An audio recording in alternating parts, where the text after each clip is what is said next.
Hello, everyone. Hello. I'm so glad to be here. And on this day 3 of the program, this is Yaoundé, Cameroon. And from discussing with the members of my group, we shared together some common themes that have been recurring in the program. For example, holistic mission, contextualization, incarnation, strategic education, and painting different views of our communities and towns, urban cities. So looking at the information that has been flooding in the room for the past days, the question we've been asking is, what can be done with this new knowledge, seeing that it stands in opposition to what has been, current in our cities, realizing that theology is not within the four walls of the church, but rather being incarnated with the people of our cities and doing the work that Jesus is doing among them. Talking about how to build training centers in various contexts, bringing this wealth of knowledge to our different cities and see how we can use them to cause transformation. Like one of the members in my group asked, will this training just be adding knowledge to what we already know, or are we going to take it to cause a change so that the next time we are meeting, we are actually celebrating with testimonies of transformation? And also, we have learned on how to look at our cities differently and replicating what is happening in other cities within our own various contexts. And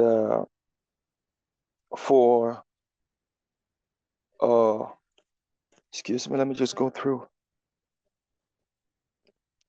Yeah, bringing the wealth of knowledge in our various contexts. For example, I would just talk about this. I've been awestruck by this very fact. Like I said, I'm in my second year of a seminary, and I just decided I am not going back there to complete my final year. I would like to enroll in the Matu course because my perspective has been shifted totally. My mind has been turned around about what ministry truly is. And for one, I have been thinking how to bring this transformation to my community through music, because when I look within my context, I see a lot of young people that have been destroyed with drugs, prostitution, and a whole lot. So I have been thinking already how to, bring this new concept within my context. So that's pretty much it. All right. Thank you, Benjamin. Sorry for interrupting there, but I think I picked. If you don't mind, there are a few points you read at the beginning. You talked about holistic mission, incarnation. Yeah. What was the next one?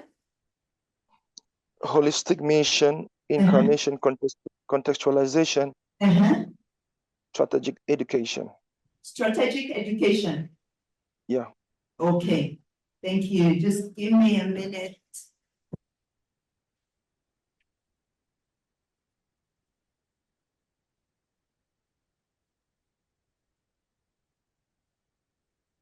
Okay. Thank you very much. And I'm sure our rapporteurs have picked that. Those are very, very sound thoughts. Thank you. And thank you even for sharing your personal testimony that God is speaking even in your own mind. And I want you, Benjamin, to first speak with your mentor before you totally suspend. a program, because you can always build. My belief is you never lose on any program. Yeah. Probably now your mind can be focused towards holistic mission, towards working among the poor, even as you move through your current course in the seminary. Yeah, so anyway, we continue praying, speak to your mentors, and we are blessed that we are helping to shape your ministry even through this conference. God bless Thank you, you. and thank you so much for your participation. All right, let's get, allow us then, our online friends, that we engage with those of us who are here physically. Let's go group number 3. Okay, thank you. Just briefly, yes, yeah, you start. No, you don't have to, as long as we hear you, I think, yeah. Okay.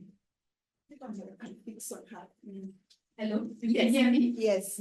Okay, so our group was group number 3. And so we had a very good discussion as well.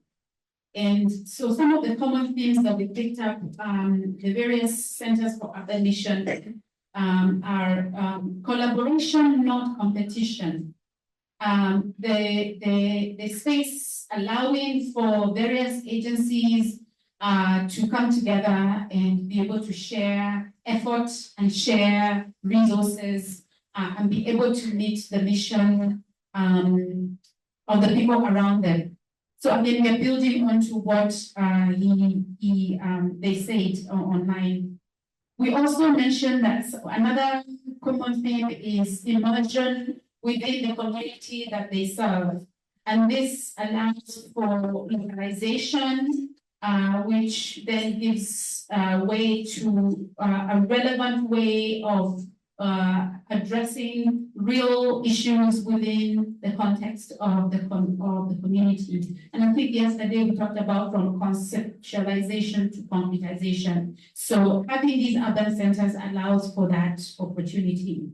Somebody mentioned as well in our group, another common theme is small beginnings. A lot of these urban centers started very humbly, and God allowed them or is allowing them to grow.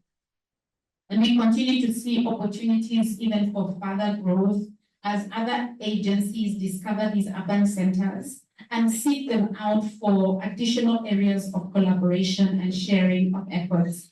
I shared a little bit about my own, the organization that I was sent here to represent, which is Garden of Hope, which also has a space within Kibra. And in my thoughts right now where we are, there is an opportunity for that organization to collaborate with, for example, this particular center. What else? We talked about the virtual versus physical space.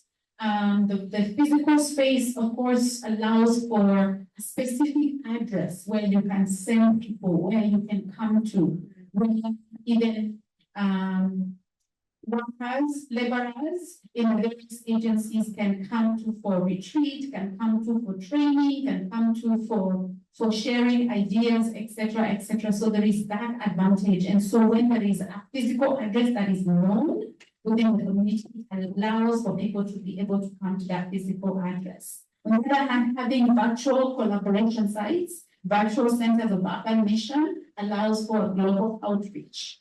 Whereby work that's being done in West Africa, in Asia, in the Americas, in Africa, people can meet on a regular basis and be able to share resources and ideas. Excellent. Thank you so much. Diana, I hope you're not going out. Yeah, Diana is like group number 3 had you, because Diana, you talked about how, the verse in Zechariah hit you like it had you never used it before on small beginnings, and this is what they have picked. So thank you for reaffirming that. Thank you for bringing out that very good synergy between virtual and physical. Even me, that has hit me right now afresh on how to localize and globalize and benefit from all over.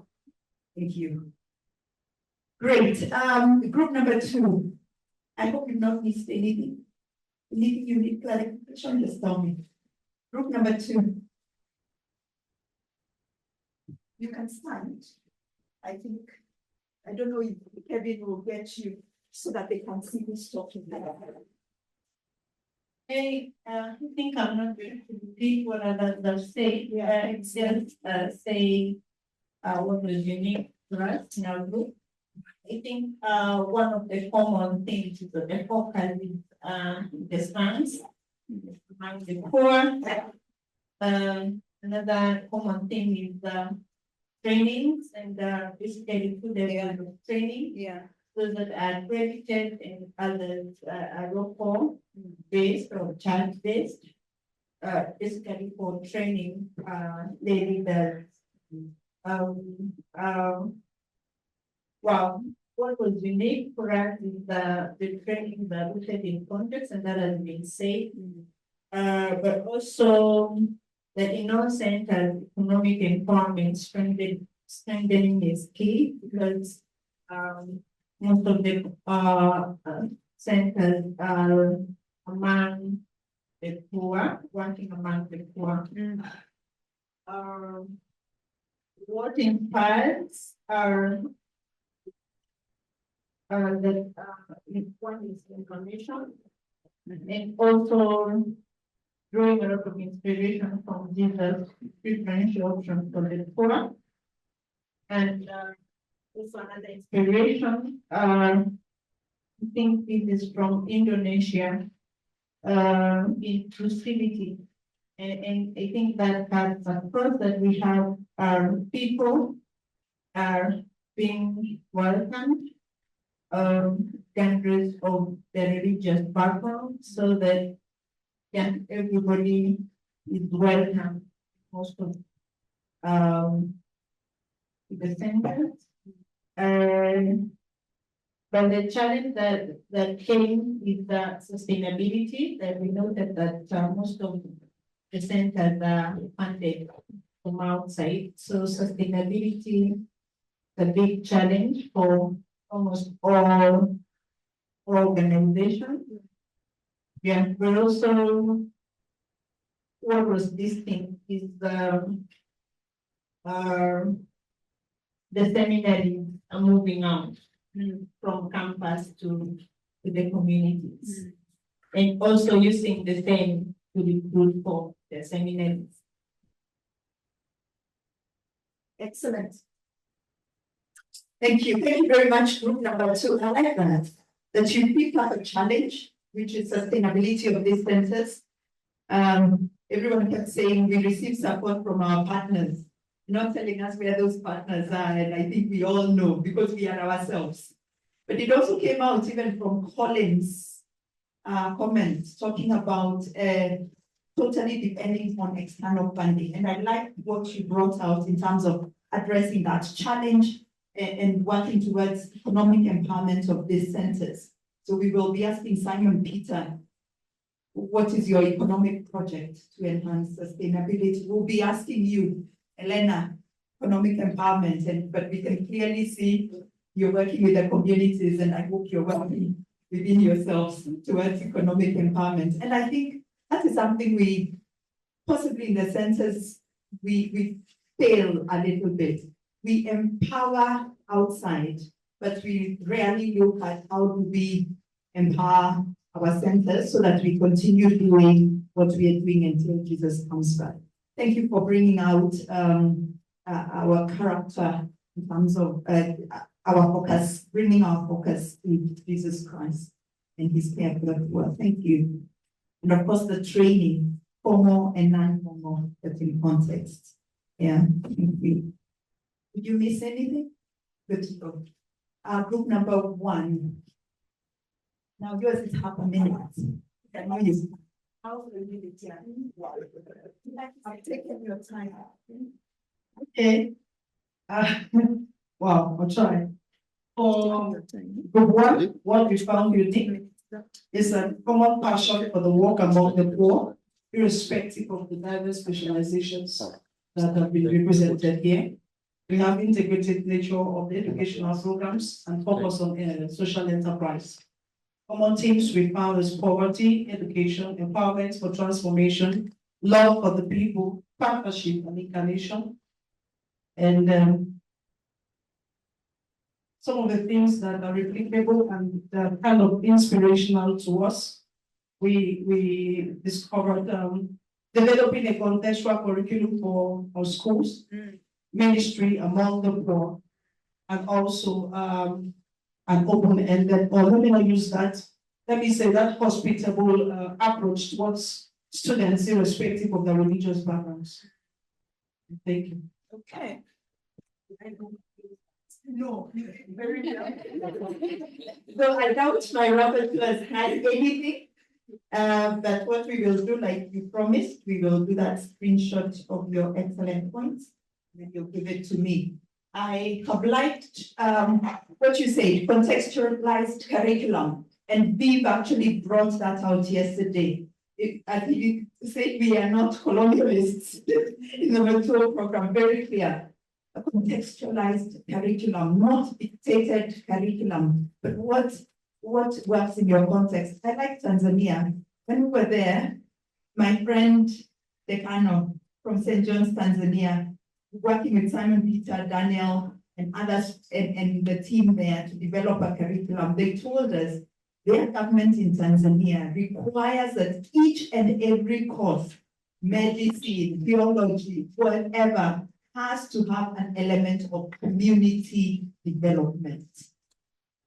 If you understand Tanzania and what they do and where the country has come from, you understand that communitalism and community development and wanting to transform their nation. So if your course does not have that, it will be accepted in government. That's your context right there. So the need for us to be contextual and just not to pick what we're hearing from there, but what works for us. So thank you very much for bringing that out.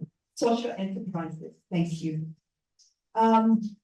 Would have had more time to draw all of this, but what is coming out is very clear. And I want to then take all of this information, and group number one said it. We could have very good ideas and thoughts, but then what happens after that?